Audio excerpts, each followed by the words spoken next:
अस्सलाम वालेकुम। Classical mechanics का 5th चैप्टर का टॉपिक है पाइजॉन्स ब्रैकेट।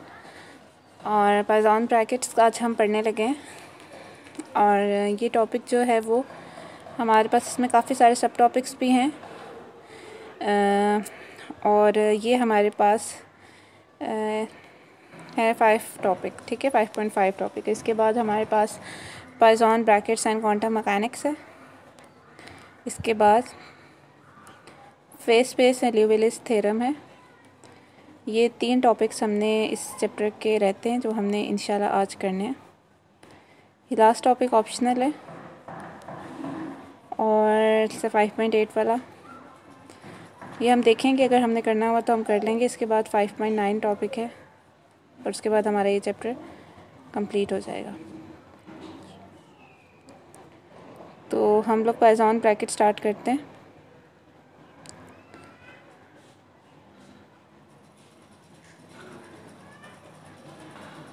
ओहो, तो पाइजॉन ब्रैकेट्स जो हैं वो क्या होती है। 1 मिनट, ये मेरा चैप्टर जो है वो आगे चला गया।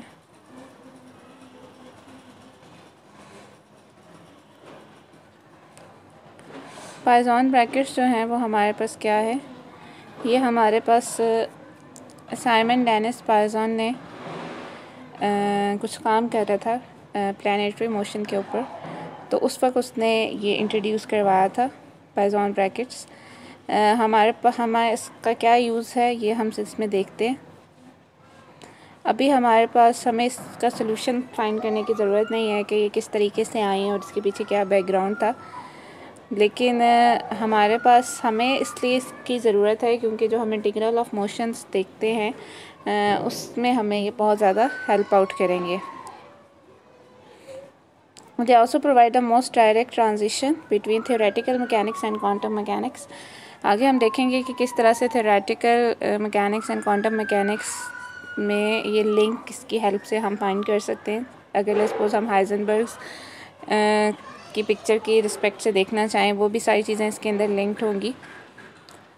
और हम लोगों का अभी जो यहाँ पे हम डिस्कस करेंगे वो सिर्फ इसकी डेफिनेशन करेंगे और इसकी कुछ प्रॉपर्टीज़ देखेंगे पाइजॉन ब्रैकेट की। और इसमें हमारे पास जो बेसिक डेफिनेशन है वो हम देख लेते हैं। अगर हमारे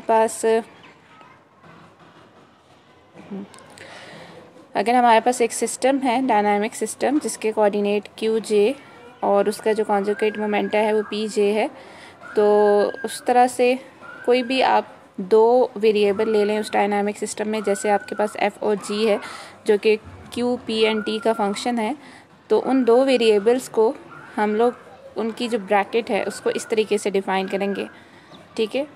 तो ये जो एफ जे है इनकी ब्रैकेट है, इसको हम इस तरीके से डिफ़ाइन करते हैं। ये बेसिकली इसमें आपके पास ये एक फार्मूला आप समझ लें, जब आपने कोई भी 2 वेरिएबल्स को ब्रैकेट करना होता है तो उसके लिए आप ये वाला फार्मूला यूज़ करते हैं। एफ़ और जी जैसे है तो एफ़ को विद रिस्पेक्ट टू क्यू और जी को with respect to P, minus फिर एफ़ को विद रिस्पेक्ट टू पी और जी को विद रिस्पेक्ट टू क्यू और सिग्मा जे कर लिया, ठीक है, समीशन कर लिया all the possible values of J के ऊपर। अब इनकी प्रॉपर्टीज़ हम देख लेते हैं। पाइजॉन ब्रैकेट की प्रॉपर्टीज़ हैं आपके पास, वो आप प्रूफ भी कर सकते हैं इवन इस फार्मूले को यूज़ करते हुए।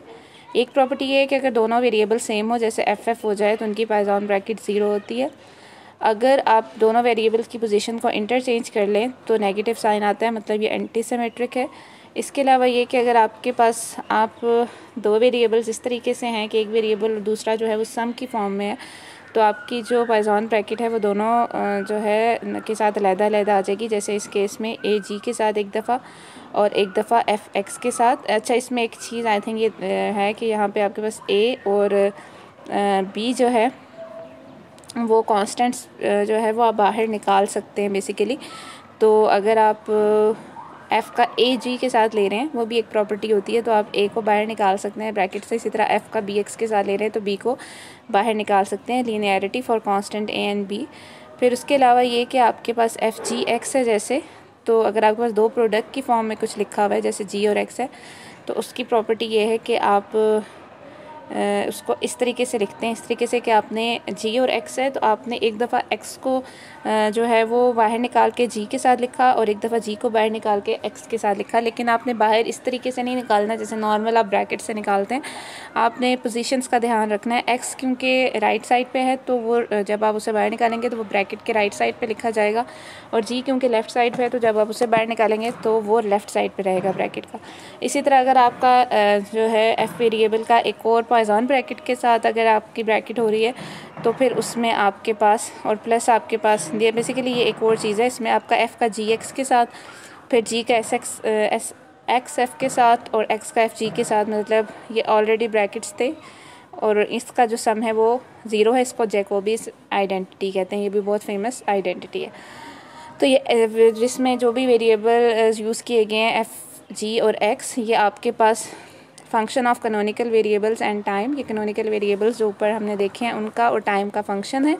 इसके अलावा ये जो जैकोबीज आइडेंटिटी है जो 5.43 में है, ये हमें ये बता रही है कि जितनी भी साइक्लिक परम्यूटेशन है of double Poisson bracket of 3 function is zero. ठीक है, तो ये एक साइकिल की फॉर्म में आ रहा है। अगर आप देखें एफ़ जी एक्स एफ़ और एक्स एफ़ जी, तो ये आपके पास और है भी डबल है, एक अंदर पॉइजन ब्रैकेट है एक बाहर। तो sum of cyclic permutation of double Poisson bracket of 3 function is zero. Sum of the application of this equation are discuss later, हम इसके एप्लीकेशंस हम देखेंगे। Any pair of function for which the Poisson bracket vanish, कोई भी अगर आपके पास कहीं भी, ये तो खैर हमने बताया ना कि अगर दोनों सेम हैं तब तो अंडरस्टूड है ही है कि वैनिश करेंगे, लेकिन अगर आपने कोई भी दो वेरिएबल्स लिए हैं और उसके लिए पॉइजन ब्रैकेट वैनिश कर रही है तो हम ये कहते हैं कि ये आपस में कम्यूट कर रहे हैं। ठीक है, मतलब अगर एफ़ और जी दो वेरिएबल्स हैं वो आपस में उनका जो पॉइजन ब्रैकेट है वो ज़ीरो हो रहा है, तो इट्स मीन कि एफ़ और जी आपस में कम्यूट कर रहे हैं। कम्यूट करने का मतलब यह है कि जो एफ़ और जी का आपस में प्रोडक्ट है वही जी और एफ़ का होगा। आगे हम मज़ीद डिटेल में देखेंगे कि इसकी फ़िज़िकल इंटरप्रिटेशन भी होती है कम्यूट करने की। फंडामेंटल पॉइजन ब्रैकेट क्या है? An important Poisson bracket is that between a generalize coordinate and its conjugate momenta. ये नॉर्मल जो आपके पास एक सबसे बेसिक है, सबसे पहले अब स्टार्ट करने वाले हैं हम पॉइजन ब्रैकेट्स का। इसमें हमने एक जनरलाइज कोऑर्डिनेट और मोमेंटम की जो है वो पॉइजन ब्रैकेट देखी और ये हमने ये फार्मूला यूज़ किया जो हमने 5.42 में हमें गिवन है। तो जो सेकंड टर्म है on the right hand side, ये वैनिश करिए क्योंकि ऑब्वियसली क्यू जो है वो पी का फंक्शन नहीं है और पी क्यू का फंक्शन नहीं है, और उसमें इसलिए आपके पास वो चीज़ टर्म तो ख़त्म हो जाएगी जब उसको आप क्यू को पी के रिस्पेक्ट से और पी को क्यू की रिस्पेक्ट से डिफ्रेंशिएट करेंगे, और हमारे पास सिर्फ लेफ़्ट साइड वाली टर्म रह जाएगी। और आपको पता है कि अगर आप क्यू को क्यू की रिस्पेक्ट से डिफ्रेंशिएट करें, क्यू का इंडेक्स ऊपर वाले क्यू का इंडेक्स जे है, नीचे वाले क्यू का इंडेक्स आई है, तो ऑब्वियसली जब आप सेम इंडेक्स अगर सपोज आपके पास एक्स को वाई के रिस्पेक्ट से डिफ्रेंशिएट करें तो वो तो ज़ीरो ही होगा, लेकिन अगर एक्स को एक्स के रिस्पेक्ट से डिफ्रेंशिएट करेंगे तो वो 1 होगा। तो इससे ऐसे ही है कि जब ये दोनों इंडेक्स सेम होंगे तब ये आपके पास जो है इनका डेरिवेटिव नॉन ज़ीरो होगा, अदरवाइज़ इनका डेरिवेटिव जो है वो ज़ीरो हो जाएगा। तो और जब ये सेम होंगे इंडेक्स तो ऑब्वियसली इनको डिफ्रेंशिएट करेंगे तो आंसर यूनिट ही आएगा। तो इन अदर वर्ड कि आपके पास ये जो लेफ़्ट वाली साइड है हमारी, एक मिनट, टूल बॉक्स में ब्रश, ओके, तो ये वाली जो हमारी लेफ़्ट साइड है ये हमें ये बता रही है कि जब आई और जे बराबर होंगे तो ये 1 होगा और अदरवाइज़ ये 0 होगा। तो ये तो डायराक डेल्टा फंक्शन की प्रॉपर्टी है कि आपके पास जो है जब दो इंडिसेस सेम होते हैं तो 1 होता है अदरवाइज़ 0 होता है। तो हमें ये चीज़ ये बता रही है कि अगर आपके पास जे और के की वैल्यू सेम है तो ये 1 है अदरवाइज़ ये 0 है। तो फिर इसी तरह आप ये भी प्रूफ कर सकते हैं कि अगर आप क्यू जे का क्यू के के साथ ले रहे हैं तो वो 0 है, और पी जे का पी के साथ आप इसको यहाँ से प्रूफ कर सकते हैं। और वैसे भी हमारे पास जो है वो अब इसको जब इधर सॉल्व करेंगे तो आप ये प्रूफ कर देंगे कि आपके पास जो है ये चीज़ इन दोनों की आपस में 0 आ रहे हैं। तो ये जो है ये फंडामेंटल पॉइजन्स ब्रैकेट है। ठीक है, अब हम आगे देखते हैं कि इसका जो हमने स्टार्ट में कहा कि इंटीग्रल ऑफ मोशन के साथ इसका लिंक है, तो उसका हमने अब देखते हैं कि इंटीग्रल ऑफ मोशन के साथ क्या लिंक है। तो as mentioned earlier, the Poisson bracket do not assist materially in the complete solution of a system's equation of motion but are of great help in finding the integral of motion। मतलब ये आपको कोई system of equations को solve करने में help नहीं कर रहा, इतना असिस्ट नहीं करता, लेकिन ये कि ये आपको इंटीग्रल ऑफ मोशन में बहुत ज़्यादा हेल्प करता है। Let us take a close look at this to this and let us put G equal to, अब हम लोग इस तरह करते हैं, जी को हम हैमिल्टोनियन ऑफ द सिस्टम ले लेते हैं एच, और जो इक्वेशन 5.42 हमने ऊपर ये वाली देखी है, ठीक है, इस इक्वेशन में हम लोग जी की जगह एच पुट कर देते हैं, ठीक है। तो अगर मैं ये देखूं तो अभी मैंने इस फार्मूले में हर जगह जी की जगह एच पुट किया, तो आपको पता है जब एच को आप with respect to Q differentiate करते हैं तो पी आई डॉट के बराबर होता है, ठीक है, माइनस पी आई डॉट के बराबर। तो ये हमने पुट किया और ये हमारे पास ये चीज़ आ गई। तो इसमें अगर आप ये वाली चीज़ देखें तो ये आपके पास है, अगर आप ये देखें ये वाली चीज़, पहली वाली टर्म, अच्छा ये वाली चीज़ आपके पास इसके बराबर।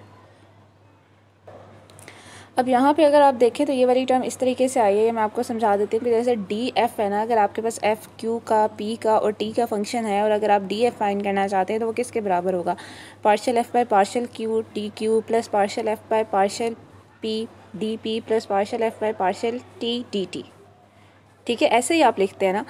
तो आप डी एफ लिखें और डी एफ में फिर आप उसको दोनों साइड पे डी टी से डिवाइड कर दें, ठीक है।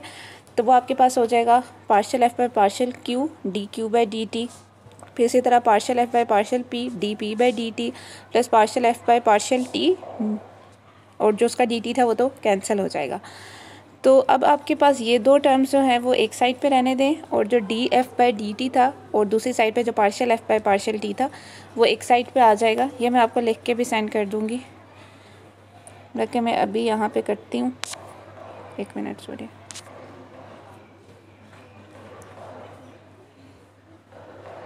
मेरा ब्रश किधर गया, ठीक है।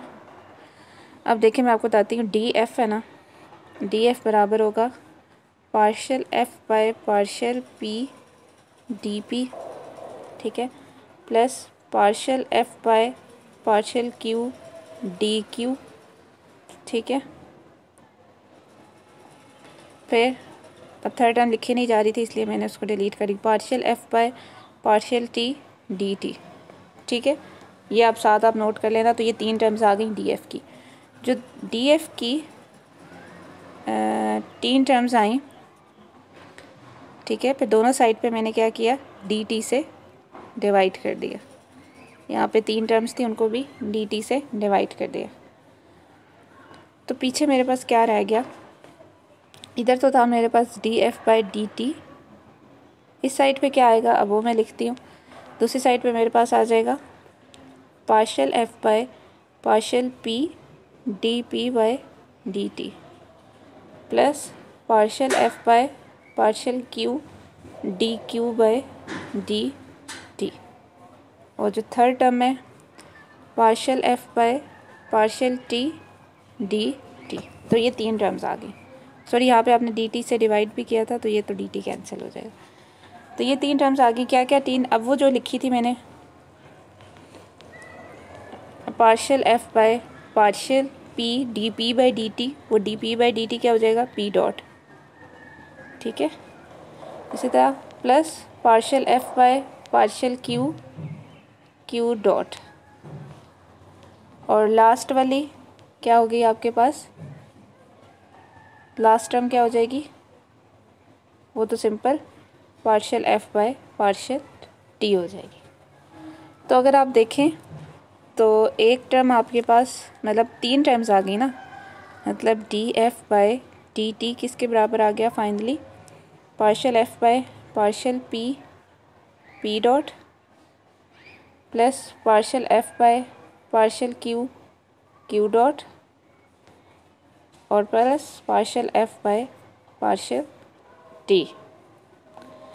तो इस partial F by partial T को उठा के इधर ले जाएं तो आपके पास फाइनल क्या फॉर्म बन जाएगी, D F by D T minus partial F by partial T is equal to partial F by partial P P dot plus partial F by partial Q Q dot.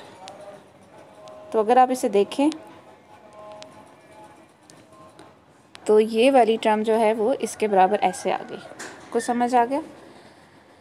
तो फिर हमने क्या किया, हमने फिर partial F by partial T को यहाँ से उठा के इधर ले आए तो df/dt इसके बराबर आ गया। अब ये बहुत ही ज़्यादा इम्पॉर्टेंट इक्वेशन है। तो अब हमारे पास क्या हो गया, this result give us an easy way to find the integral of motion. इस इक्वेशन से we see that the condition quantity F to and to be an integral of motion becomes, मतलब अगर आपके पास, आपको पता है इंटीग्रल ऑफ मोशन क्या होता है, लेट्स सपोज अगर एफ आपका इंटीग्रल ऑफ मोशन है तो उसका df/dt को ज़ीरो होना चाहिए, ठीक है ना। आपको पता है इंटीग्रल ऑफ मोशन जो कंडीशन होती है, कोई भी जो क्वांटिटी होती है आपका इंटीग्रल ऑफ मोशन होने का क्या मतलब है कि उसका df/dt ज़ीरो है।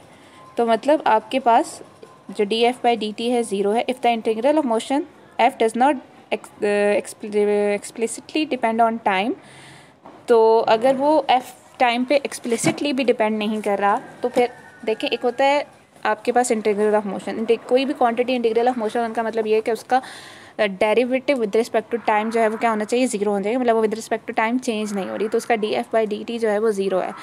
तो एक होता है एक्सप्लिसिटली ऑन टाइम डिपेंड करना, मतलब ये कि उसके अंदर एक टाइम की डिपेंडेंस, टाइम का डेरिवेटिव तो पार्शियली उसको अगर आप डिफ्रेंशिएट करें विद रिस्पेक्ट टू टाइम तो वो ज़ीरो ना हो, तो इस मीन कि वो एक्सप्लिसिटली टाइम पे डिपेंड कर रही है। तो अगर उसका एक्सप्लिसिटली वो टाइम पे डिपेंड नहीं कर रही तो आपके पास उसका partial derivative with respect to time भी ज़ीरो होगा।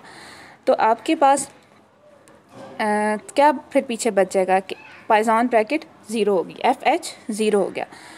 तो इसका मतलब ये है, ये कब होता है, जब आपके पास इंटीग्रल ऑफ मोशन जो भी, अगर सपोज आपका f इंटीग्रल ऑफ मोशन है, क्योंकि उसका df/dt ज़ीरो था, वो एक्सप्लिसिटली टाइम पे नहीं डिपेंड कर रहा, तो उस वक्त जो पॉइसन ब्रैकेट है वो हैमिल्टोनियन ऑफ द सिस्टम के साथ कम्यूट करती है। जैसे मैंने बताया कि जब दो वेरिएबल्स का आपस में पॉइसन ब्रैकेट ज़ीरो होता है, वैनिश कर रहा होता है, तो इट्स मीन कि वो आपस में एक दूसरे के साथ क्या कर रहे हैं, कम्यूट कर रहे हैं, ठीक है।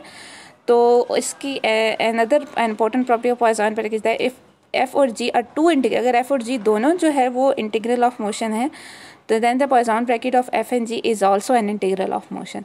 और अगर दोनों इंटीग्रल ऑफ मोशन है तो फिर आपके पास पॉइसन ब्रैकेट का जो रिजल्ट आता है वो भी इंटीग्रल ऑफ मोशन होता है, and that is F G is equal to constant during the motion, this is known as Poisson's theorem. तो ये एक और इम्पॉर्टेंट चीज़ आपके पास क्या आ गई, पॉइसन थ्योरम आपके पास एक इम्पॉर्टेंट चीज़ है, ठीक है, कि अगर आपके पास दोनों एफ और जी दोनों जो है वो इंटीग्रल ऑफ मोशन है, तो जो आपके पास उनकी ब्रैकेट करके जो आंसर आ रहा है वो भी आपके पास इंटीग्रल ऑफ मोशन होगा। ये ड्यूरिंग द मोशन कांस्टेंट रहेगा, इसे पॉइसन थ्योरम कहते हैं।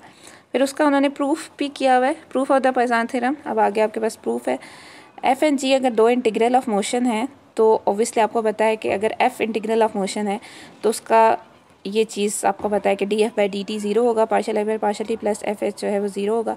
इसी तरह जी भी अगर आपके पास इंटीग्रल ऑफ मोशन है तो उसके लिए भी ये इक्वेशन होनी चाहिए। और यहाँ से फिर आपके पास partial F by partial T और partial G by partial T की वैल्यूज़ आ गई, ठीक है।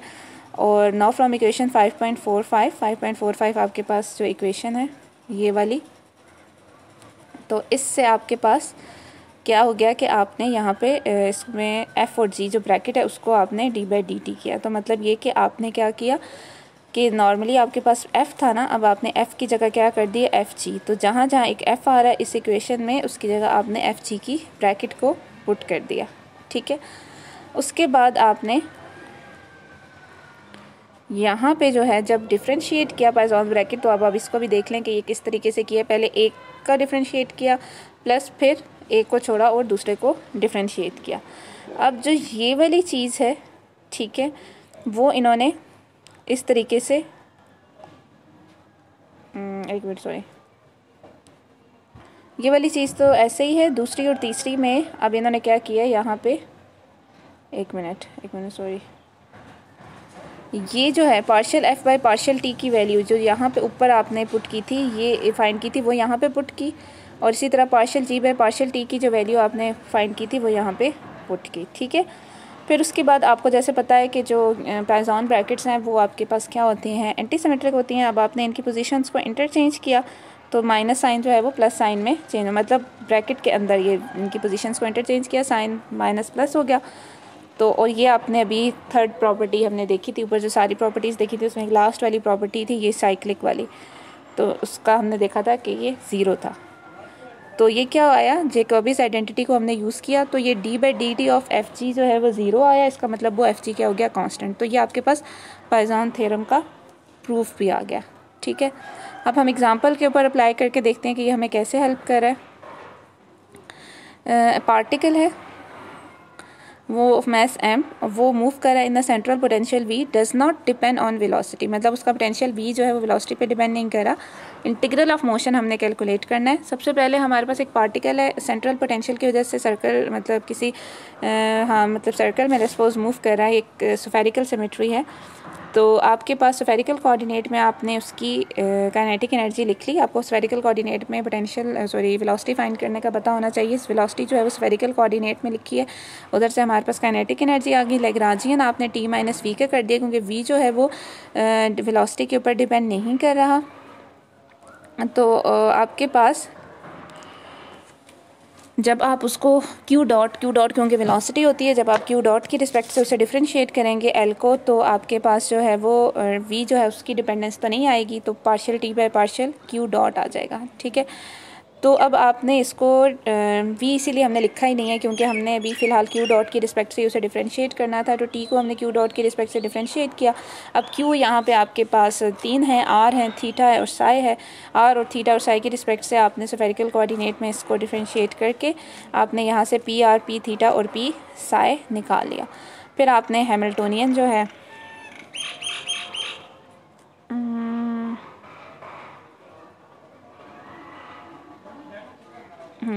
हैमिल्टोनियन का जो है फार्मूला, इसके अंदर हमने पी, अब समीशन आ रहा है ऑब्वियसली आर थीटा साई तीनों के ऊपर आएगा, P R, P theta, P Sai, और इसी तरह आर थीटा और साई की वैल्यू होंगी। क्यू डॉट जो है वो आपके पास क्या होगा, R dot theta dot and Sai dot. ठीक है, अब आपको ये पुटिंग करनी सारी आनी चाहिए कि मतलब ऑब्वियसली आप जब पुट करेंगे यहाँ पे आप समीशन है तो तीनों कोऑर्डिनेट्स आ जाएंगे, पी आर के लिए एक दफ़ा, फिर एक दफ़ा पी थीटा के लिए और एक दफ़ा पी साई के लिए, और साथ जो क्यू डॉट है इसके साथ आर डॉट आएगा, इसके साथ थीटा डॉट आएगा, इसके साथ साई डॉट आएगा। और वो जो आर डॉट, थीटा डॉट और साई डॉट है उसकी वैल्यूज़ आपने यहाँ से निकाल के पुट करनी है। ठीक है, आर डॉट की, थीटा डॉट की एंड साई डॉट की, तो फिर आपके पास पी आर, पी थीटा और पी साई की फॉर्म में आ जाएगा और साथ आपके पास पोटेंशियल आ जाएगा। अब ये जो हैमिल्टोनियन है, वी जो है वो सेंट्रल है और आपको पता है सेंट्रल पोटेंशियल जो होता है वो आर के ऊपर डिपेंड कर रहा होता है। तो जब आप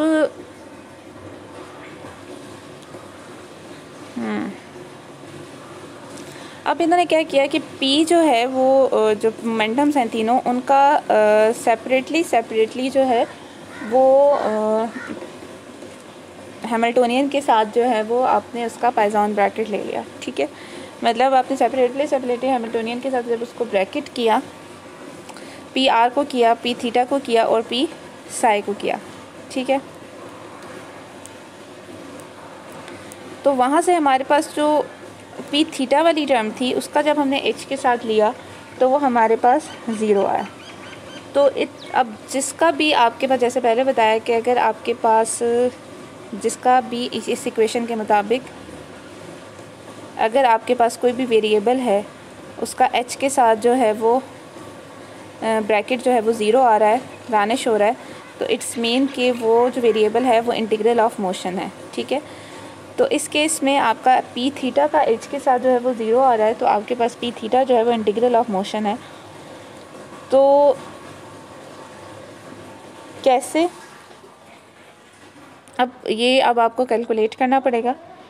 जो भी आपके पास ये हैमिल्टोनियन आया है, ठीक है, ये वाला जो भी आपके पास हैमिल्टोनियन आया है, इसका आपके पास एक दफ़ा पी आर के साथ आप लें, फिर आप इसे पी थीटा के साथ लें और फिर उसके बाद आप इसे पी साई के साथ लें। ठीक है, अब इन्होंने यहाँ पे the following Poisson brackets also vanish एक इन्होंने लेके दिखाया हुआ है जिसमें इन्होंने इसका लिया है।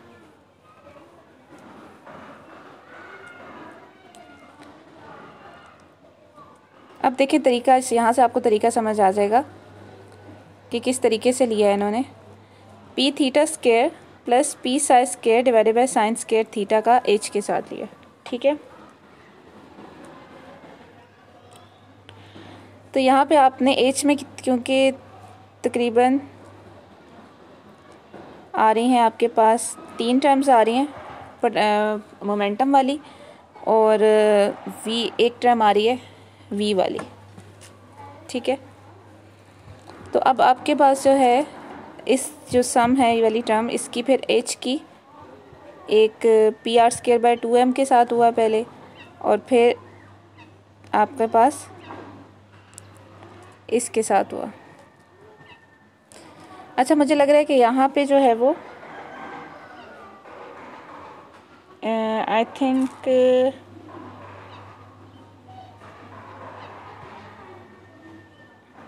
ओके फाइन, मुझे ऐसा लग रहा है कि यहाँ पे एक मिस्टेक है। एक में लेट मी सी,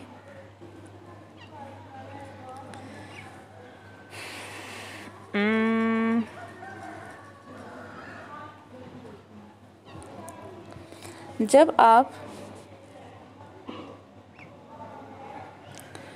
पुट करेंगे PQ डॉट है, जैसे अब मैं पुट कर रही हूँ PR डॉट, तो PR क्या है MR डॉट, और एक हो गया R डॉट, और ये हो गया R डॉट स्केयर। ठीक है, तो इधर से R डॉट आया है P/M के, तो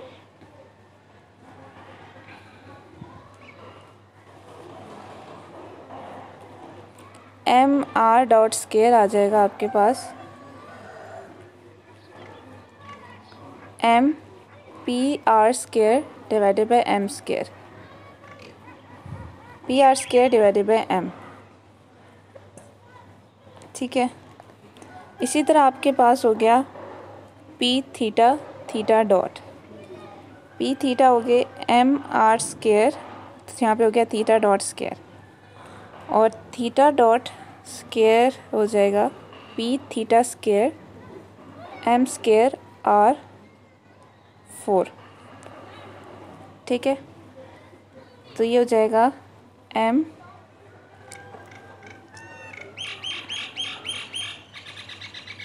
R² P² divided by M square R4। M से कैंसिल हो गया, और this P² divided by R square, और लास्ट वाली जो टर्म है P साई डॉट, और P साई आपके पास है MR² sign square theta Sai dot square हो जाएगा, और साई डॉट स्केयर हो जाएगा आपके पास P Sai MR² sign square theta. ठीक है, मतलब का होल स्केयर, मतलब बेसिकली। ठीक है, तो जब आप यहाँ पुट करेंगे तो आपके पास होगा MR² साइन स्केयर थीटा, और साई डॉट की जगह आ जाएगा P psi square divided by M square R⁴ sine 4 theta. ठीक है, तो यहाँ पे साइन स्केयर थीटा डिनोमिनेटर में आना चाहिए, ये मुझे गलत लग रहा था इसलिए मैंने ये सॉल्व किया। तो बेसिकली ये साइन स्केयर थीटा जो है वो यहाँ पे एक तो डिनोमिनेटर में आ गया। ठीक है, एक तो पहली बात, और दूसरा हमने किया है -L। ठीक है, हाँ, तो -L जब हम करेंगे तो पहले हमारे पास L है ना, बेसिकली T - V, ये तो ये आपके पास ये T भी ऑब्वियसली माइनस आएगा, तो इसमें भी आप हर जगह फिर R डॉट की value R dot square theta dot square psi dot square, basically वो हाफ़ हो जाएंगी ना सारी वैल्यूज़, इसलिए ये हाफ़ का फैक्टर साथ आ रहा है, तो नीचे आना चाहिए। तो इसलिए यहाँ पे भी जो है वो इधर नीचे लिखा हुआ है। ठीक है, 1/2 MR² कॉमन लेके यहाँ नीचे लिखा हुआ है। ठीक है, अब जब इन्होंने ब्रैकेट किया इसको इसके साथ और फिर इसको इसके साथ, अब होगा क्या कि ऑब्वियसली जैसे आपने पढ़ा है सम वाले में, हमने पढ़ा है कि हम लोग जो है वो सम में अलहदा पी थीटा का पहले पी थीटा स्केयर का पहले P R square divided by 2m के साथ होगा, फिर प्लस करके P sine square divided by sine square theta का V R square divided by 2m के साथ होगा। इसी तरह यहाँ पे भी आपके पास इसी तरह होगा। इसमें अब टोटल आपके पास 4 टर्म्स आ गई हैं। तो इसमें आपके पास 1/2m आर स्केयर। अब इसमें तो खैर ये हो रहा है कि इसमें वो चीज़ यूज़ हो रही है कि 1/2m आर स्केयर जो है वो आपने कॉमन ले लिया, ठीक है, यहाँ से बाहर निकाली एक साइड पे, ठीक है। तो अब इट डिपेंड्स कि अगर आपके पास ये कांस्टेंट आ रहा है तो कांस्टेंट तो आप निकाल सकते हैं वैसे भी वहाँ पे बाहर, ठीक है, एक साइड पे आप उसे बाहर निकाल सकते हैं। लेकिन समटाइम्स ऐसे होता है कि आपके पास जो है वो 2 वेरिएबल्स होते हैं। तो 2 वेरिएबल्स होते हैं, जैसे हमने देखा था कि 2 वेरिएबल्स हों तो एक साइड पे एक दफ़ा एक को निकालते हैं बाहर, फिर प्लस करके दूसरी साइड पे दूसरे को एक दफ़ा बाहर निकालते हैं। तो इन्होंने यहाँ पे 1/2m आर स्क्वायर को एज अ वेरिएबल लिया हुआ है, तो जिसकी वजह से बीच में ब्रैकेट में आपके पास जब कांस्टेंट लिया हुआ है, एज अ कांस्टेंट लिया हुआ है, तो 1/2m आर स्क्वायर को जब एक साइड पे हमने बाहर निकाल लिया, लेफ़्ट साइड पे था तो इसलिए हम लेफ़्ट साइड पे बाहर निकालेंगे, तो ब्रैकेट के अंदर सेम टर्म्स रह गई, तो इसलिए सेम टर्म्स आ जाएं तो उनका पाइजॉन ब्रैकेट जो होता है वो 0 हो जाता है। तो ये आपके पास ओवरऑल पाइजॉन ब्रैकेट इसका 0 हो गया। तो इसका मतलब हुआ कि ये जो क्वांटिटी है जिसका हमने ब्रैकेट किया था एच के साथ, ये इंटीग्रल ऑफ मोशन है। अब क्वेश्चन सारा यही पैदा हो जाता है। अब नेक्स्ट जो क्वेश्चन है वो यही आता है कि आपके पास जो इंटीग्रल ऑफ मोशन आप कैलकुलेट कर रहे हैं, यहाँ पे जो आपने देखा ये पहली टर्म किस वजह से 0 हुई, या यहाँ पे जब हमने देखा तो हमने ये यहाँ पे तो खैर हमने हाँ बेसिकली ये किस वजह से आपस में 0 हुई, ठीक है।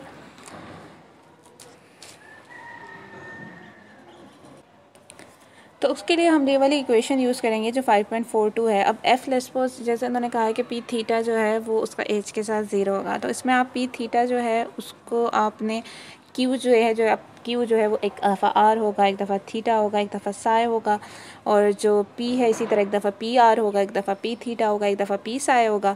तो ये इस पूरे फार्मूले को आपने ओपन करके देखना होगा, और आप इसे पी आर के लिए भी करें, इसे पी थीटा के लिए भी करें, और पी साई के भी लिए करें। अब आप बेसिकली पर्टिकुलरली अगर आपसे पी थीटा के लिए भी कर लें तो आपको आइडिया हो जाएगा। तो बेसिकली ये फार्मूला आपने यूज़ करना है। अब इसमें ऑब्वियसली काफ़ी बड़ा हो जाएगा, लेकिन फिर भी चले मैं एक पी थीटा, क्योंकि उन्होंने बताया हुआ है कि उसका जो है वो 0 हो रहा है, तो हमें पी थीटा के लिए इसको करती हूँ पी थीटा इंटू एच, ठीक है, इसके साथ करती हूँ, ठीक है। तो जब मैं इसको ओपन करूँगी तो मैं किस तरीके से करूँगी, मेरे पास होगा partial P theta by partial P r, ठीक है, और इसी तरह partial H by partial P R minus partial P theta by partial, रुकें सॉरी आर आएगा क्योंकि ये मैं अभी ये आर होगा और ये पी आर होगा, ठीक है। फिर partial P theta by partial P R, और यहाँ पे फिर partial H by partial R, समझ आ गई, ठीक है। तो पार्शियल पी थीटा का पार्शियल पी आर, तो आप देख लें कि जो पी थीटा था वो M R square theta dot था, तो उसमें आर की डिपेंडेंस आ रही है, और एच में भी आर की डिपेंडेंस इस लिहाज से भी, मतलब वैसे भी आर आ रहा है, दूसरा वी जो है ना वो पोटेंशियल जो है वो भी आर के ऊपर डिपेंड कर रहा है, सॉरी पी आर की डिपेंडेंस आ रही है, पी आर उसके फार्मूले में आ रहा है, और ये वाली टर्म 0 हो जाएगी क्योंकि थीटा की रिस्पेक्ट टू पी आर जो है वो डेरिवेटिव जो है वो क्या हो जाएगा, 0 हो जाएगा, ठीक है। तो आपके पास सिर्फ क्या चीज़ बच जाएगी, पहली वाली लेफ़्ट साइड वाली टर्म बच जाएगी जो कि है आपके पास partial P theta by partial R, ये अभी एक मैंने खोली है, इसमें अभी ऑब्वियसली अगली टर्म भी होंगी, और partial H by partial P R, एक ये टर्म होगी। अब मैं इसको नेक्स्ट के लिए खोलती हूँ, अब इसे आप खोल लें, sorry partial P theta by partial theta, ठीक है, और partial H by partial P theta. अब ये भी 0 हो जाएगा क्योंकि थीटा के ऊपर पी थीटा की डिपेंडेंस नहीं है, वो M r square theta dot है, ठीक है।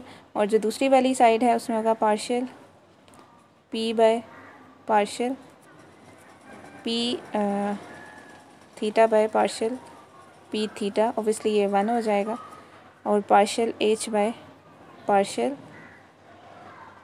थीटा। अब थीटा की इसमें भी कोई डिपेंडेंस नहीं है, ठीक है।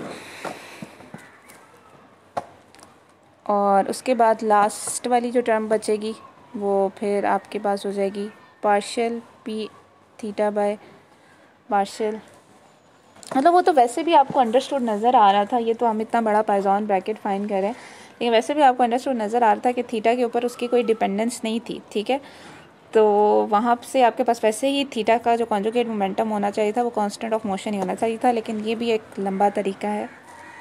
Partial P theta by partial Sai, फिर ये भी ऑब्वियसली ज़ीरो हो जाएगा, और दूसरी वाली जो टर्म है उसमें partial P Sai theta over partial P Sai, ये भी ज़ीरो हो जाएगा। मतलब इन शॉर्ट आपके पास सिर्फ एक ही टर्म आनी थी जो कि थी पहली वाली, जिसमें था partial p by partial r into partial H by partial P r, ठीक है। मतलब इसको जब आप पूरा सॉल्व कर लेंगे तो आपके पास आपको उधर से कंफर्म हो जाएगा। तो ये मैंने आपको तरीका बता दिया कि आपने किस तरीके से इसको सॉल्व करना है। तो अगलों को भी आपने इसी तरह फार्मूला ओपन करके सॉल्व करना है, और आपने ये प्रूफ करना है कि ये आपके पास इंटीग्रल ऑफ मोशन। तो इससे नेक्स्ट टॉपिक है equation of motion in Poisson bracket form. अगर आपके पास पाइजॉन ब्रैकेट की फॉर्म में कांस्टेंट ऑफ मोशन लिखना चाहें, इक्वेशन ऑफ मोशन लिखना चाहें, तो if we get g is equal to h and f is equal to q in defining equation 5.37, sorry I think ये 5.42 का कहना चाह रहे हैं, ठीक है, कि इसमें हम g को h ले लें और f को हम q ले लें। तो इस इक्वेशन के अकॉर्डिंग 5.37 ही 5.42 कहना चाह रहे हैं। तो वही अगेन आपके पास क्यू जे बाई क्यू के में यही होगा कि अगर आपके पास सेम है तो 1 हो जाएगा, अदरवाइज़ 0 हो जाएगा। और partial H by partial P के, उसमें ऑब्वियसली आपके पास जी और के आपस में जब बराबर होंगे तभी आपके पास ये पार्शियल क्यू जे और पार्शियल क्यू के सर्वाइव करेगा। तो के की जगह इन्होंने जे कर दिए, और दूसरी टाइम में तो क्यू को with respect to p differentiate करेंगे तो 0 हो जाएगा। तो ये आपके पास इसके बराबर आ गया। तो बिकॉज पार्शियल क्यू और पार्शियल वही अगेन जैसे यहाँ पे इन्होंने बताया हुआ है ये चीज़ें इन्होंने, तो ये इसके बराबर होगी। इसी तरह आपने P और H का फाइंड करेंगे तो वो P डॉट के बराबर होगा। Q और H का जो है वो Q डॉट के बराबर है, और P और H का P डॉट के। These are the equation of motion in Poisson bracket form. We can also obtain them from equation 5.4 when F replace by canonical variables Q and P। 5.40 आपके पास जो इक्वेशन है,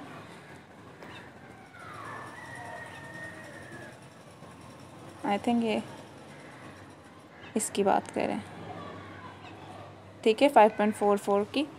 इससे भी आप इसको हासिल कर सकते हैं।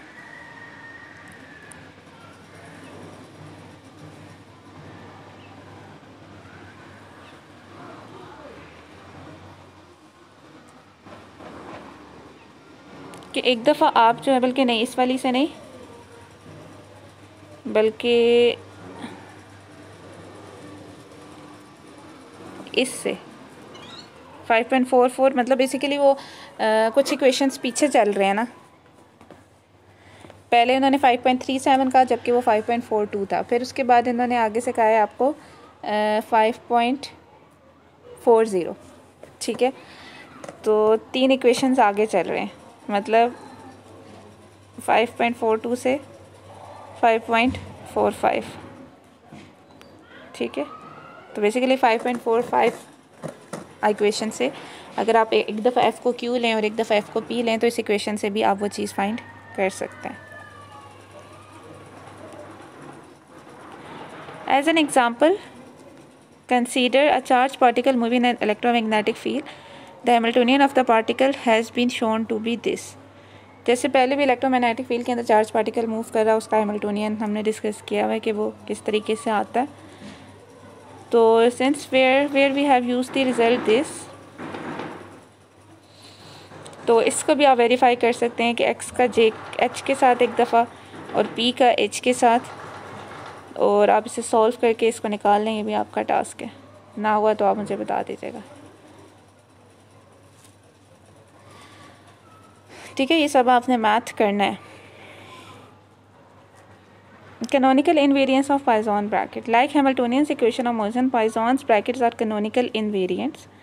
This means that if QP and QP are two canonical conjugate sets, ठीक है, जैसे मैंने यहाँ पे बताया हुआ, for any pair of function fg, then the QP and capital QP are related by the canonical transformation such as equation 5.2। जैसे पहले canonical transformations आपने देखी थी जिसमें आपके पास equations जो हैं वो एक दूसरे में ट्रांसफॉर्म हो सकती हैं अगर वो सर्टन कैनोनिकल इक्वेशंस को या कंडीशंस को वो सेटिस्फाई कर रहे हों, ठीक है। तो इसमें भी आपके पास दो जो है टू कैनोनिकली कॉन्जुगेट सेट्स, आपके पास जो small q p and capital q p ये कॉन्जुगेट सेट्स हो अगर हैं तो फिर उसकी इनकी जो पॉइज़न ब्रैकेट्स हैं वो इस तरीके से आपस में लिंक करेंगी। तो ये भी पॉइज़न ब्रैकेट्स भी है ना, ये भी कैनोनिकली इनवेरिएंट होंगी, ठीक है। तो it is easy show that the fundamental Poisson equation are canonical invariant. आप ये शो कर सकते हैं कि पॉइज़न इक्वेशन कैनोनिकल इनवेरिएंट होती है। Suppose we make the canonical transformation from the set of small p q to set. आपको पता है ट्रांसफॉर्मेशन, आप कैनोनिकल ट्रांसफॉर्मेशन जब करते हैं एक सेट से दूसरे set, any class transformation preserve the form of Hamilton equation, so the equation 5.45 to 5.51 still hold for the new derivable. मतलब जो आपको पता है कि जो भी आप ट्रांसफॉर्मेशन करते हैं तो कैनोनिकल ट्रांसफॉर्मेशन वही होती हैं जो कि आपके पास सर्टन कैनोनिकल इक्वेशंस को सेटिस्फाई कर रही होती हैं, फुलफिल कर रही होती हैं। तो अगर आप स्मॉल पी क्यू से कैपिटल पी क्यू में ट्रांसफॉर्मेशन कर रहे हैं तो आपके पास जो स्मॉल पी क्यू के लिए इक्वेशन वैलिड है वही आपके पास कैपिटल क्यू पी के लिए भी होंगी। The poison bracket description of mechanics is preserved by canonical transformation. Equivalently, canonical transformation can be defined as one that preserve the Poisson bracket description of mechanics. तो आप ये भी कह सकते हैं canonical transformation वो होगी जो कि Poisson bracket की को भी जो है वो condition को उसको satisfy करे. So the fundamental Poisson bracket provide a convenient way to decide whether a given transformation of the form equation 5.1 is canonical. तो आप ये भी कह सकते हैं कि आपको एक इससे भी आपको पता चल जाता है कि जो आपके पास 5.21 जिसकी ये बात कर रहे हैं बार बार, जो ये वाली ट्रांसफॉर्मेशन है कि ये आपके पास उस वक्त ये सब जो है आपस में वैलिड होंगी ये, या फिर तब ये हम ये कह सकते हैं कि ये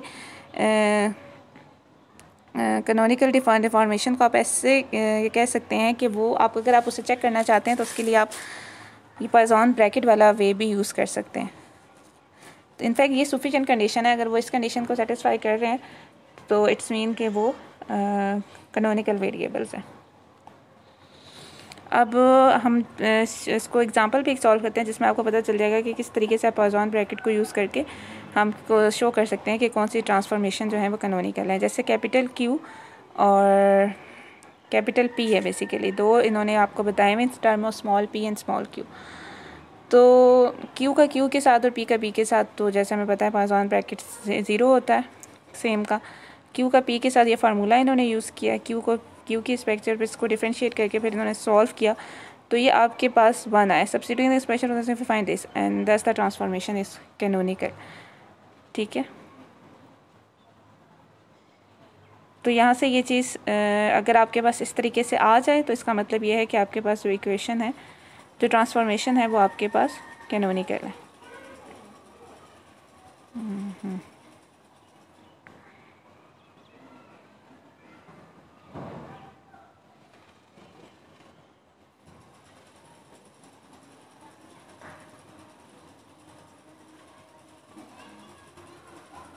अब P का Q के साथ लेना, वो जो स्मॉल p एंड Q का वो भी आपके पास यही आएगा, 1 ही आता है, ठीक है। क्योंकि हमने ऊपर देखा था ना यहाँ पे ये डायराक डेल्टा वाला 5.44a, तो ये देखिए 5.44a और 5.44b इक्वेशंस को ये सेटिस्फाई कर रहा है, तो इस मीन कि ये ट्रांसफॉर्मेशन कैनोनिकल है। अब 5.6 टॉपिक जो आपके पास है वो Hamilton's dynamic has also connection with quantum mechanics. इसका क्वांटम मैकेनिक्स के साथ भी कनेक्शन है।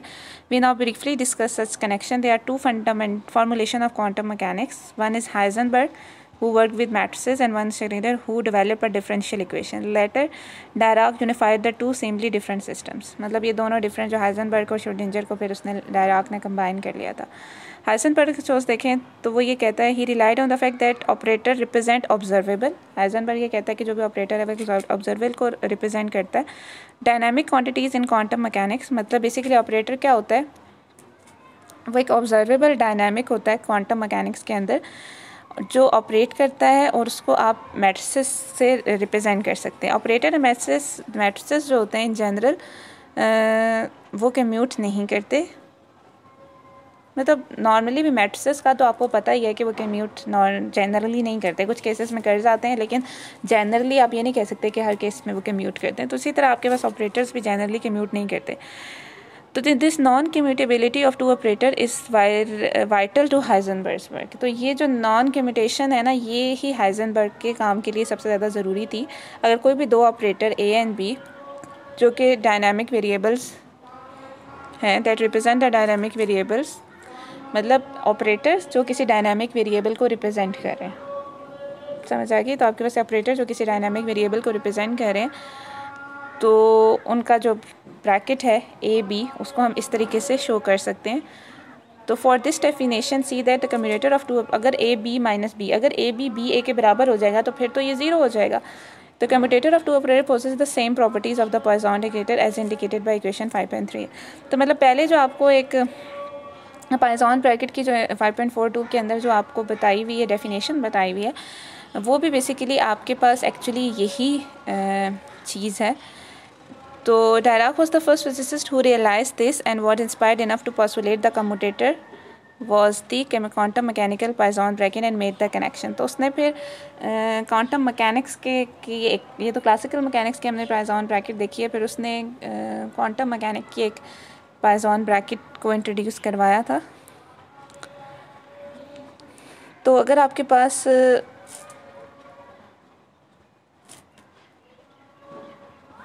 एक किस तरीके की Poisson ब्रैकेट ए बी जो कि एक्चुअली इसके बराबर है, तो दो ऑपरेटर हैं जो कि दो जो है वो dynamic variables a and b को रिप्रेजेंट कर रहे हैं. उन दो ऑपरेटर का जो कम्यूटेटर रिलेशन है उसको आपने इस इक्वेशन से शो किया, एंड देन फिर उसमें आपने एक ये रिलेट किया जिसमें iota under minus the observable quantities are real and the h cut h/2 pi h is the Planck's constant. Keep things dimensionally correct. Accordingly, once a theoretical Poisson bracket equation of system is written, the quantum equation may be written down directly. This from equation 5.44 जिसमें हमने देखा है उसके according यहाँ पे आपके पास iota h cut आना चाहिए और बाकी दोनों उसी तरीके से आपके पास आ जाएंगे. मतलब क्वांटम मैकेनिकल अप्रोच में आपके पास आयोटा एच कट आ रहा है. ठीक है, तो बाकी आपने जैसे पहले इक्वेशन लिखी थी बिल्कुल वैसे ही होगी, लेकिन वहाँ पे आपके पास एक आयोटा एच, मतलब जो ए बी ऑपरेटर है उसको 1/, आयोटा एच कट से बेसिकली जो भी आपके पास दो Poisson ब्रैकेट है उसको 1/, आयोटा एच कट उसमें इंट्रोड्यूस करवा दिया उन्होंने. तो जो आयोटा वाली टर्म है it is necessary to ensure that observe quantities are real, इसके लिए. और जो आपके पास एच कट है ये आपके पास प्लैंक्स कांस्टेंट है डायमेंशनली करेक्ट रखने के लिए ऐसा किया गया है. तो ये आपके पास ये जो इक्वेशन है ये Heisenberg operating equation of motion है, ये भी बहुत ज़्यादा इंपॉर्टेंट है क्वांटम मैकेनिक्स के अंदर. In Heisenberg in the process known as the Heisenberg picture of quantum mechanics, all of the time dependence is put into the operator while the second vector of the system are time independent.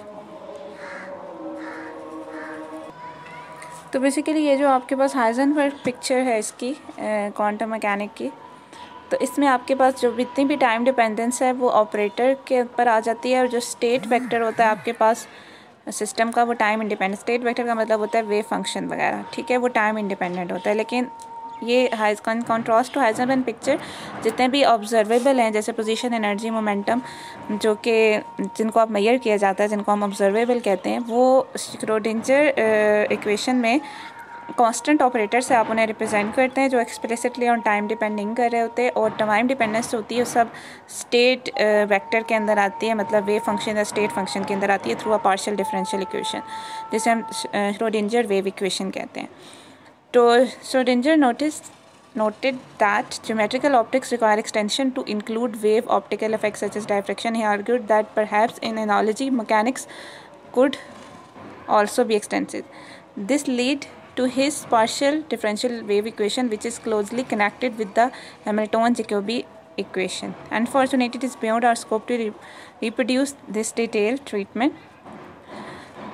The Schrodinger picture quantum is known as wave mechanics. मतलब अभी हमने Heisenberg की picture देखी है quantum mechanics की, तो इसने जैसे मैंने आपको बता दिया कि हाइजेनबर्ग की पिक्चर के अंदर जितना भी ऑपरेटर है वो उसके अंदर टाइम डिपेंडेंस आ जाती है. जो स्टेट वेक्टर होता है, सॉरी ऑपरेटर, जो स्टेट वेक्टर होता है वो टाइम डिपेंडेंट होता है.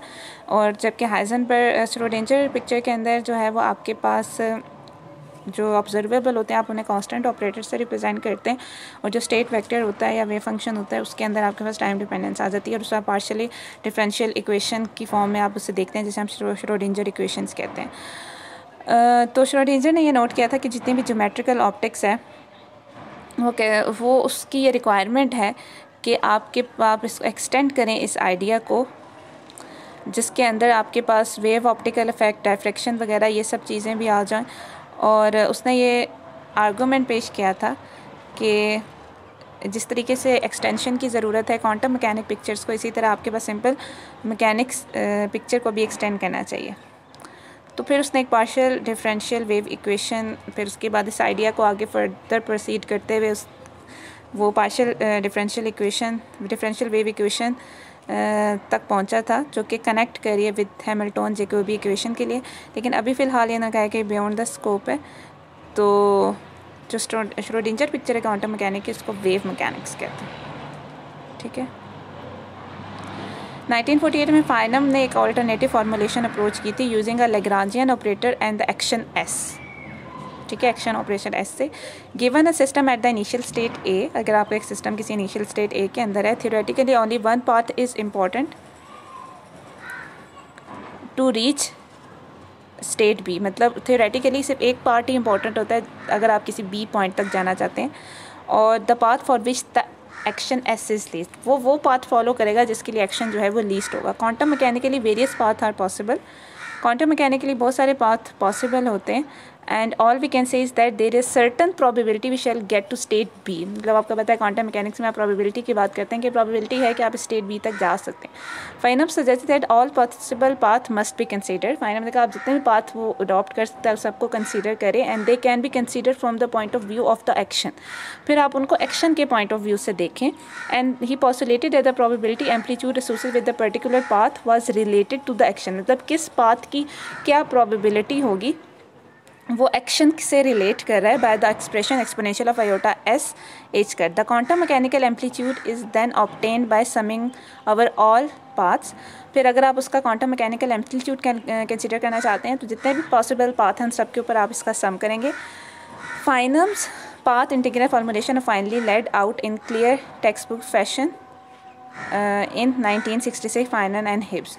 ठीक है, उसने फिर अंदर आपको थोड़ा सा टच दिया हुआ है फाइनम के साथ भी, श्रोडिंजर की वेव इक्वेशन के वेव मैकेनिक्स के साथ भी.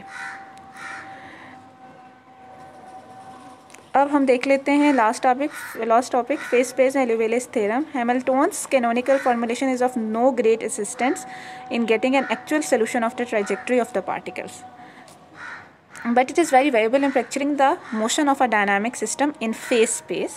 The motion in phase space takes face space की एक बड़ी अच्छी सी वीडियो जो है वो मैंने अपलोड की है. वो एक आप उसको भी मेरे चैनल के ऊपर देख लें, फेस स्पेस के नाम से ही. उससे मैं आपको काफ़ी ज़्यादा फेस स्पेस के कॉन्सेप्ट जो है वो क्लियर हो जाएंगे. The motion in phase space takes place along a surface given by this h किस पे q and p is equal to energy. Motion in phase space takes along the surface, मतलब जो face space के अंदर जितनी भी motion होती है वो किस सरफेस के अलोंग होती है, by h is equal to energy constant.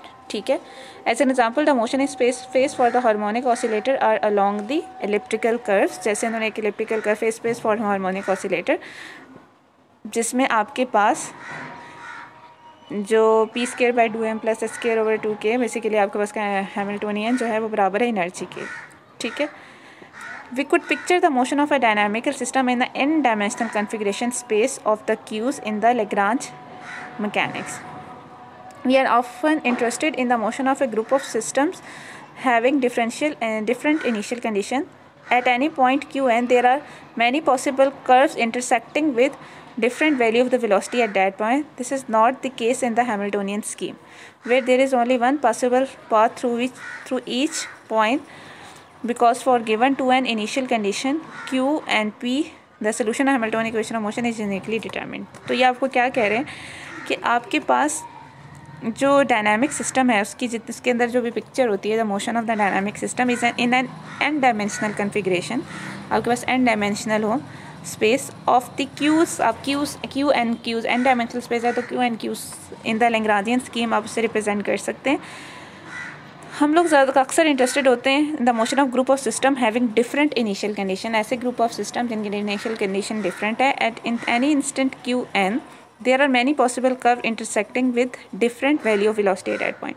तो मतलब अगर आपके पास कोई पॉइंट क्यू है, कोई भी पॉइंट क्यू एन है सपोज आपके पास, उसके ऊपर उन्होंने कहा कि आपके पास बहुत सारे पॉसिबल कर्व्स बन सकते हैं जो कि इंटरसेक्ट कर रहे हो at different velocities values of the velocity at that. मतलब क्यू वही है लेकिन वेलोसिटीज़ की वैल्यू जो है वो डिफरेंट है.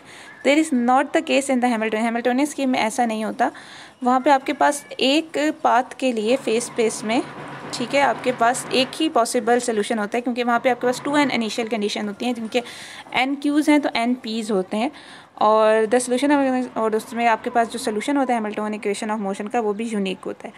तो an important property of 2n dimensional phase space determine by Liouville's theorem, describe by Liouville's theorem. तो आपके पास जो फेस स्पेस है जो 2n डायमेंशनल होती है उसकी एक इंपॉर्टेंट प्रॉपर्टी लेवेलिस थ्योरम से हमें पता चलती है. We state that the phase point move like an incompressible fluid.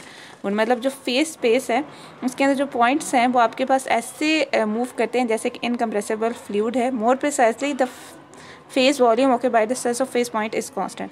या आप ये कह सकते हैं कि आपके पास जो फेस का वॉल्यूम होता है वो आपके पास बहुत सारे फेस पॉइंट ने ऑक्यूपाई किया होता है और वो कांस्टेंट होता है. तो उसको प्रूफ करने का क्या है, अगर आप लेवेलिस थ्योरम को यहाँ पे प्रूफ करना चाहते हैं, हम डिफ़ाइन करें कुछ टर्म जैसे फेस वॉल्यूम. सबसे पहले आपको पता होना चाहिए कि फेस वॉल्यूम क्या है. फेस वॉल्यूम क्या है कि आपके पास फेस स्पेस की क्योंकि आप बात करें और face space n dimensional 2n dimensional है. 2n डायमेंशनल का मतलब ये है कि उसमें n जो है वो क्यूज़ हैं और n p's हैं. तो अगर उसके अंदर आप वॉल्यूम देख रहे हैं dv, तो आपके पास dq1 dq2 dq3 so on to dqn, इसी तरह dp1 dp2 so on to dpn होगा. May be regarded as the element of volume in phase space, या आपके पास फेस स्पेस का कुछ वॉल्यूम dv मतलब पूरे वॉल्यूम का कुछ एलिमेंट है. अगर आपके पास रो जो है वो डेंसिटी ऑफ रिप्रेजेंटेटिव पॉइंट्स, जो भी आपके पास पॉइंट्स हैं जिनको आप रिप्रेजेंट कर रहे हैं उनकी density and phase space rho, तो n जो है n is equal to rho dv, ये आपको number of point representative point within that volume. उस वॉल्यूम के अंदर जितने भी पॉइंट्स आ रहे हैं वो किस तरीके से फाइंड करेंगे आप डेंसिटी को dv के साथ मल्टीप्लाई करके. We next consider an element of area in the q and p planes in phase space. Figure जैसे 5.4 के अंदर इन्होंने आपको क्या कहा, p and q phase space है आपके पास, क्यू एंड पी आपके पास कोऑर्डिनेट्स हैं. इसमें क्या है, consider an element of area. एक एरिया देखा in the q and p planes in phase space. उस एरिया को हमने कह दिया कि the number of representative points moving across the left hand edge into the area per unit time. तो अगर आपने ये देखना है कि आपके पास नंबर ऑफ रिप्रेजेंटेटिव पॉइंट्स, जो नंबर ऑफ जितने भी रिप्रेजेंटेटिव पॉइंट्स हैं जो कि लेट्स सपोज वो मूव करें across the left hand edge into the paper per unit time. Left hand edge into the paper per unit time is, अब यहाँ पे आपके पास था rho q dot d p. ठीक है, मतलब क्यू डॉट से मतलब है यहाँ पे आपका ये जो इस तरफ जा रहे हैं, ठीक है, और डी पी आपके पास एक साइड हो गई. ठीक है, तो उसकी जो आपके पास लेट्स सपोज ये वाली साइड है, ये वाली, ये आपके पास होगी डी पी. ठीक है, तो आपके पास द नंबर ऑफ, अगर आपने नंबर ऑफ पॉइंट्स फाइंड करने तो उसके लिए आपने क्या, moving across the left hand edge into the area per unit time. मतलब क्या, बेसिकली हम फाइंड क्या करें, कितने नंबर ऑफ रिप्रेजेंटेटिव पॉइंट हैं across the left hand edge को जो मूव करें into the area per unit time is, per unit time जो मूव कर रहे हैं वो किसके बराबर आ जाएंगे, रो, नंबर ऑफ़ पार्टिकल्स निकालने हैं तो रो इनटू आपके पास क्या है, मल्टीप्लाई बाय एरिया बेसिकली यहाँ पे, ठीक है। तो एरिया जो है वो आपके पास क्या है, ओके तो बेसिकली आपके पास, अच्छा तो ये पाइजॉन ब्रैकेट, अच्छा सॉरी मैं आपको ये बता रही थी कि ये डायग्राम बनी हुई है, ठीक है। इस डायग्राम में आपको बता रहे हैं कि नंबर ऑफ़ पार्टिकल यूँ लेफ़्ट साइड पे जा रहे हैं और ये लेफ़्ट वाला एज है इसका और इसके राइट साइड से बाहर निकल रहे हैं। तो अगर नंबर ऑफ़ पार्टिकल पर यूनिट टाइम जो इस एरिया को क्रॉस कर रहे हैं, अगर आप वो फाइंड करना चाहते हैं तो ऑब्वियसली, एक मिनट लेते हैं इसे, ओके तो उसका तरीका क्या है आपके पास, कि उसका तरीका ये है कि आपने एरिया एलिमेंट, ठीक है, और अगर आप इसका एरिया एलिमेंट लें तो अगर आप देखें तो एक साइड को डी क्यू अगर आप कह दें और एक साइड को डी पी कह दें, फेस स्पेस में बात करें तो ये उसका एरिया एलिमेंट है। और नंबर ऑफ़ जो particles, number of representative points हैं वो तो सिंपल आपके पास किस तरीके से आ जाएंगे कि आपने डेंसिटी को मल्टीप्लाई कर दिया इस एरिया के साथ, ठीक है। और रेट अगर आप फाइंड करना चाह रहे हैं तो आप d Q by D t कर दें क्योंकि क्यू डायरेक्शन में वो मूव करें, ठीक है। तो ये रेट आ जाएगा आपके पास नंबर ऑफ़ रिप्रेजेंटेटिव पॉइंट जो मूव करें along the left edge into the area per unit time, क्योंकि पर यूनिट टाइम कर रहे हैं तो इसलिए आपके पास ये चीज़ आ जाएगी साथ। तो जब उसने इनको क्रॉस करा तो बाय टेलर सीरीज़ एक्सपेंशन जब वो राइट हैंड साइड से बाहर निकलेंगे तो उस वक्त आप टेलर सीरीज़ एक्सपेंशन इन्होंने इस तरह से लगाई इस पी क्यू डॉट वाली टर्म के ऊपर। तो बेसिकली टेलर सीरीज़ एक्सपेंशन इसमें आपके पास क्या है, डी पी वाली टर्म जो है वो ऐसे ही रखी, तो ये पी क्यू डॉट वाली टर्म के ऊपर लगाई, फर्स्ट टर्म ऐसे ही आ गई, plus second term Taylor expansion में क्या हो जाएगी, p over p partial over partial q p q dot, ठीक है। ये दो टर्म्स आ जाएंगी। मतलब ये कि जब आपके पास लेफ़्ट हैंड से जो है रिप्रेजेंटेटिव पॉइंट्स आ रहे थे तो वो ये थे और जब राइट हैंड से निकले तो वो ये थे। तो इंक्रीज़ जो है आपके पास इस एरिया एलिमेंट के अंदर जो इंक्रीज़ आया है वो इन दोनों को डिफरेंस लेके आ जाएगा और वो आपके पास इसके बराबर आएगा, ठीक है, हॉरिजेंटल डायरेक्शन में। इसी तरह जब आप वर्टिकल डायरेक्शन में देखेंगे तो जहाँ पे आपके पास क्यू डॉट है वहाँ पे पी डॉट आ जाएगा। तो वर्टिकल एंड हॉरिजेंटल डायरेक्शन में टोटल चेंज जो आ रहा है डेंसिटी में in that area element D P D Q के अंदर, वो आपके पास पर यूनिट टाइम वो इन दोनों का सम आ जाएगा, ठीक है। अब बेसिकली क्योंकि डेंसिटी के अंदर आप कह रहे हैं कि चेंज आ रहा है, ठीक है, डेंसिटी नंबर ऑफ़ पार्टिकल्स जो पास करें, तो एक्चुअली ये जो टोटल आ रहा है चेंज आपका वर्टिकल एंड हॉरिजेंटल डायरेक्शन में जो टोटल ये चेंज आ रहा है ये basically partial rho by partial t के बराबर होना चाहिए ना, क्योंकि ये किस चीज़ को रिप्रेजेंट कर रहा है, increase in density in the element, ठीक है। तो ये चीज़ पूरी होनी चाहिए partial rho by partial t के। तो इसको partial rho by partial t के बराबर रख के फिर उसके बाद इसको उठा के इस साइड पे लाया तो आपके पास ये वाली इक्वेशन बन गई। फिर उसके बाद इस इक्वेशन को फर्दर सॉल्व करा। फर्दर सॉल्व करने के लिए इसे अब जैसे ये था तो इसमें आपने इसको खोल लिया, दोनों टर्म्स से प्रोडक्ट रूल अप्लाई करके इसको भी खोल लिया, दोनों टर्म्स से प्रोडक्ट रूल अप्लाई करके, तो आपके पास ये टोटल इस तरीके से 4 टर्म्स आ गई। तो लास्ट टर्म फिर उसके बाद थोड़ा सा इन्होंने अरेंज किया, आप देख लें किस तरीके से इन्होंने अरेंज किए, पी डॉट क्यू डॉट और इस तरीके से दूसरी रो वाली टर्म्स दोनों को अलहदा करके। तो इन्होंने कहा है कि जो आपके लास्ट टर्म है वो वैनिश कर जाएगी because of Hamilton's equation of motion. तो आप देख लें कि वो किस तरीके से, अगर आप पी डॉट को रिस्पेक्ट टू पी कर रहे हैं और क्यू डॉट को रिस्पेक्ट टू क्यू, तो by Hamilton's equation of motion आपके पास इसको 0 होना चाहिए, पीछे आपके पास फर्स्ट वाली 2 टर्म्स बच जाएंगी। तो अगर आपके पास but this is just the total time derivative of rho with respect to time, तो अगर आप देखें तो एक्चुअली ये जो पूरी चीज़ बन रही है आपके पास ये actually D P by D T है। तो अगर ये पूरा 0 है तो it's mean D P by D T 0 है। और in Poisson bracket sorry D rho by D T zero है, तो D rho by D T इसके बराबर होता है इन पाइजन ब्रैकेट। तो इसका मतलब ये हुआ कि total time rate of change of rho the density of representative point in phase space briefly phase point density vanishes. The result is often referred as the principle conservation of phase point density. तो अगर मैं आपसे ये पूछ रहा हूँ what is phase point density, principle conservation of atom density, तो ये आपको पता होना चाहिए। In question 5.52 means that to one following the motion of phase space is an ensemble, मतलब वो जो कि आपके पास मोशन ऑफ फेस पॉइंट्स को इन ensemble a group of large number of similar system. ठीक है, तो क्वेश्चन 5.52 आपको ये कह रहा है कि to one following the motion of phase space in an ensemble क्या है, a group of large number of similar system, the phase point density does not change with time, the phase point density may change at any given place in face space, but what may be called the motional change vanishes. Thus, if we consider a certain region of phase space containing a certain number of phase points in the course of time, these points move in such a way as to occupy an equal phase space volume at every instant, even though the shape of the phase volume may alter. So, Rayleigh's theorem attained considerable importance for aggregates of microscopic particles, where the concept of statistical physics are important, as in the statistical mechanics of particle system, focusing properties of charged particle accelerator, in the study of motion of electron in the Earth's magnetic field, or even in the stellar dynamic and galactic dynamic, where star or galaxies are related as particles. It is often impractical to calculate an exact solution for such complex system, or even impossible because of a lack of a complete information on the initial conditions.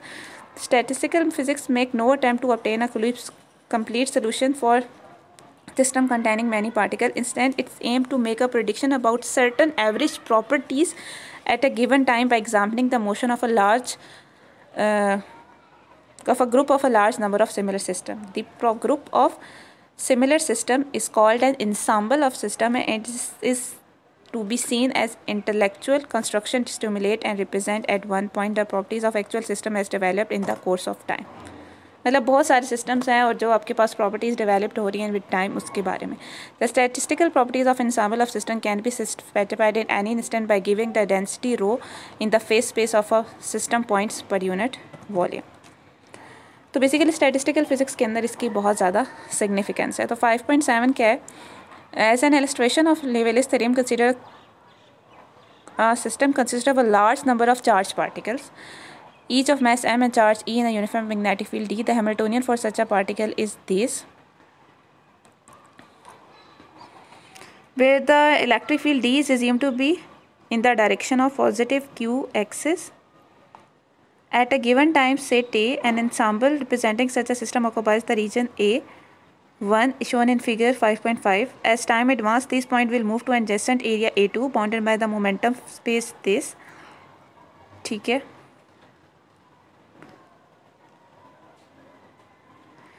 P1 जो है वो आपके पास initially था वहाँ पे,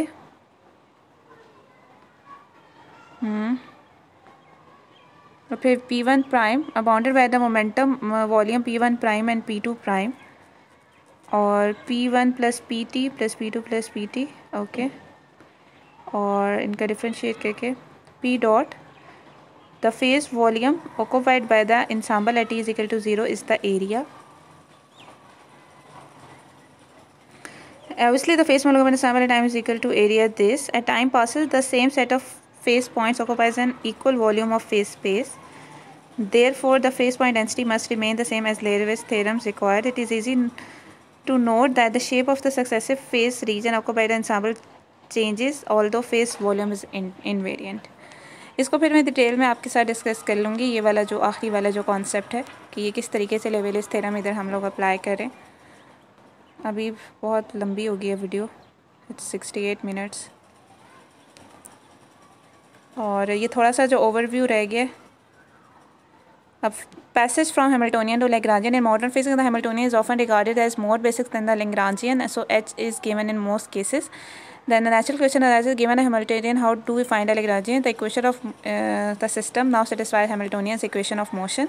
To find a Lagrange so that the equations also satisfy Lagrange equation of motion, we solve the first set of equations in equation 5.59, ये जो given है आपको, for the queues in term of p's and the q dot and time, then we write this.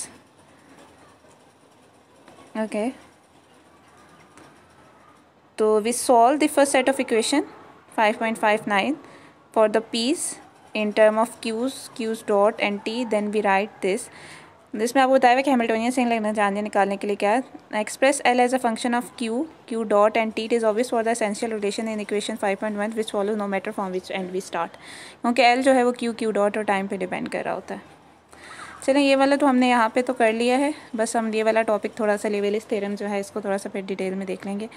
अभी मैं ये वाली video जो है वो एंड अप कर रही हूँ. तो यहाँ पे हमारा चैप्टर नंबर 5 जो है वो ख़त्म हो रहा है. तो ओके, यहाँ पे हमारा चैप्टर नंबर 5 जो है वो एंड हो जाएगा.